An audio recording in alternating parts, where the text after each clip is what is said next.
Si vous êtes sujet aux crises d'angoisse, eh bien vous avez remarqué peut-être que c'est toujours le même protocole qui se met en place. C'est-à-dire qu'il y a une première phase où vous avez des symptômes physiques qui vous indiquent que vous allez faire une crise d'angoisse.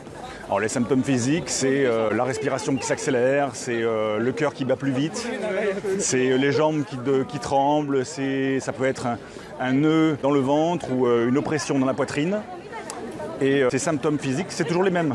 Et c'est toujours dans le même ordre. Ça, c'est la première phase, la phase des symptômes physiques. Et alors tout de suite après, il y a une deuxième phase qui vient immédiatement après. Tout ça, ça se passe encore une fois en 1 ou 2 secondes. Eh bien, à ce moment-là, la deuxième phase, c'est que le mental prend la suite. C'est-à-dire que le mental se dit, si le corps ressent ces symptômes physiques, c'est qu'il doit se passer quelque chose.